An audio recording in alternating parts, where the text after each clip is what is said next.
না তাওহীদের বাস্তবায়ন আছে, না শুরার কোনো বাস্তবায়ন আছে, না আদলের কোনো বাস্তবায়ন আছে, না হিসবার কোনো বাস্তবায়ন আছে, কোনো বাস্তবায়ন নেই। এই সমস্ত কারণগুলোর কারণে আজকে আমরা ইসলামী রাষ্ট্রের ধারণা থেকে বহু দূরে পড়ে আছি। এগুলো শুধু আপনারা বুঝেই যাচ্ছেন, শুনে যাচ্ছেন, এগুলো বাস্তবায়ন নাই। কেন নাই? আত্মাহারিক টিভি, ওহির আলোয় উদ্ভাসিত জীবনের জন্য।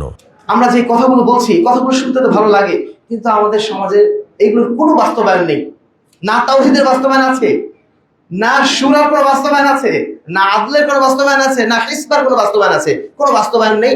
এগুলো শুধু আমরা মেম্বারেই বলে যাচ্ছি, এগুলো শুধু আপনারা বুঝেই যাচ্ছেন, শুনে যাচ্ছেন, এগুলো বাস্তবায়ন নাই। কেন নাই? কয়েকটা কারণ আছে। প্রথমত, মুসলিম উম্মার জাহিলিয়াত। আমরা একটা জাহিলিয়াতের মধ্যে ডুবে আছি। 99% মুসলমান আমরা বুঝি না তাওহীদ কি জিনিস, 99% মুসলমান আমরা বুঝি না সুন্নাত কি জিনিস। যখন আমরা রফেল আদায়ের কথা বলি, যখন আমরা আমিন বলে সালাত আদায় করার কথা বলি, অধিকাংশ মানুষ মনে করে এরা ফিতনা সৃষ্টি করছেন। অথচ এগুলো আল্লাহ রাসূল সাল্লাল্লাহু আলাইহি ওয়াসাল্লামের আমল, আল্লাহ রাসূল সাল্লাল্লাহু আলাইহি ওয়াসাল্লাম করতে বলেছেন বলেই আমরা বলছি। আল্লাহ রাসূলকে আপনারা ভালোবাসলেন, আল্লাহ রাসূলের সুন্নাতকে আপনারা পছন্দ করছেন না কেন?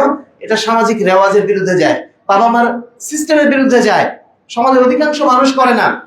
ওই সময় আমাদের কাছে প্রিয় হয়ে যাচ্ছে সামাজিক রেওয়াজ, ওই সময় আমাদের কাছে প্রিয় হয়ে যাচ্ছে আমাদের বাবা মার আমল। সেই সময় আল্লাহ রসুলকে আমরা আর ভালোবাসতে পারছি না। আল্লাহ রসুলকে ভালোবাসা শুধু মদিনায় যাওয়া পর্যন্তই সীমাবদ্ধ হয়ে যাচ্ছে, আর কয়েকটা গান গাওয়ার মধ্যে সীমাবদ্ধ হয়ে যাচ্ছে। আল্লাহ রসুলের সুন্নাতকে অনুসরণ করার সে প্রেরণা আমরা খুঁজে পাচ্ছি না। তাওহীদের প্রেরণা তো সে হারিয়ে ফেলেছি। তাওহীদ মানে মনে করেছি শুধু আল্লাহকে আল্লাহ বলে মানা। আল্লাহকে আল্লাহ বলে মানে দুনিয়ার সমস্ত মানুষ, নাস্তিক ছাড়া পৃথিবীর সমস্ত মানুষ একজন স্রষ্টাকে মেনে চলে। এই মানাটা বিশেষ কোনো গুরুত্ব বহন করে না যতক্ষণ না পর্যন্ত আল্লাহকে আপনি মেনে না চললেন, আল্লাহর একত্বকে আপনি প্রতিষ্ঠা না করলেন, যতক্ষণ না পর্যন্ত আপনি শিরকে বর্জন না করলেন, ততক্ষণ পর্যন্ত আপনার তাওহীদের কোনো মূল্যায়ন নেই। এক গ্লাস পরিষ্কার দুধ, ওর মধ্যে আপনি এক ফোঁটা বিষ ঢেলে রেখেছেন, ওই গ্লাসের কোনো মূল্য কি আপনার কাছে আছে?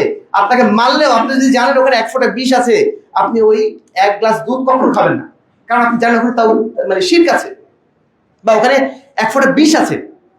ঠিক তেমন ভাবে আপনার ইমানের মধ্যে যদি শিরক ঢুকে থাকে, আপনার ওই ইমানের মূল্যায়ন আল্লাহর কাছে নাই। আল্লাযীনা আমানু ওয়া লাম ইয়ালবিসু ঈমানাহুম বিযুলমিন উলাইকা লাহুমুল আমনু ওয়া উলাইকা হুম মুহতাদুন। যারা ঈমান এনেছে, ঈমান আনার পরে ঈমানের মধ্যে শিরক ঢুকায় নাই, তাদের জন্য রয়েছে নিরাপত্তা, তারাই হচ্ছে হেদায়েত প্রাপ্ত।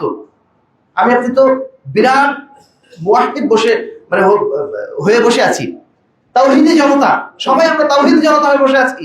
শিরকের ডিব্বার মধ্যে বসে থেকে আমরা যে তাওহীদি জনতা মনে করছি।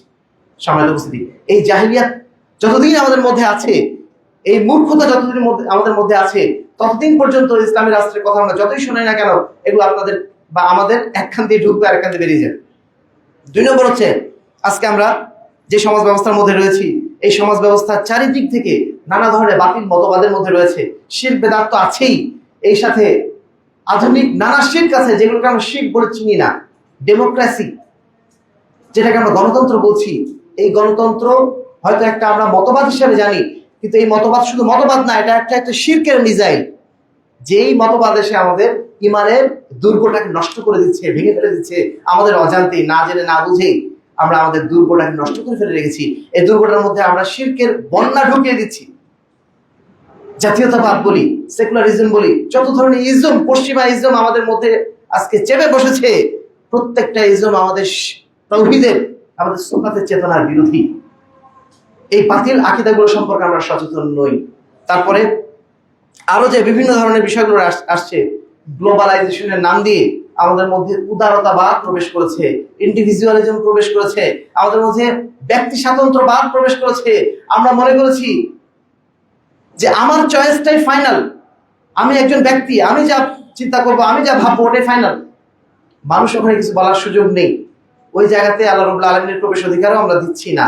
ওটা আমাদের ইসলাম মানে আমরা পার্সোনাল চয়েসের জায়গায় নিয়ে চলে এসেছি। যার ইচ্ছা করবে, না ইচ্ছা নাই করবে না। ইসলাম এই ধরনের স্বাধীনতা দেয়নি। স্বাধীনতা অবশ্যই দিয়েছে, কিন্তু এই স্বাধীনতার নাম বলগাহীন স্বাধীনতা না। আপনি যা খুশি বলবেন, যা খুশি চিন্তা করবেন, ইসলাম এই সুযোগ দেয়নি। সম্মানিত উপস্থিতি, এই সমস্ত কারণগুলোর কারণে আজকে আমরা ইসলামী রাষ্ট্রের ধারণা থেকে বহু দূরে পড়ে আছি, এবং এর ধারে কাছে যাওয়ার মতো আমাদের চিন্তাও কাজ করে না। আমরা একটা দুর্বল ধারণার উপর প্রতিষ্ঠিত রয়েছি যে যা চলছে সমাজে এখন চলছে, এর বাইরে তো আমাদের যাওয়ার কোনো ক্ষমতা নেই। কি করবো? এই কথা বলে আমরা শিরকের সাথে আপোষটা আমরা করে ফেলেছি, অলরেডি কম্প্রোমাইজ করে ফেলেছি, এবং এর সাথে যতদূর চলা যায় ততদূর চলবো, এই ধরনের একটা মানসিকতা আমাদের মধ্যে রয়েছে।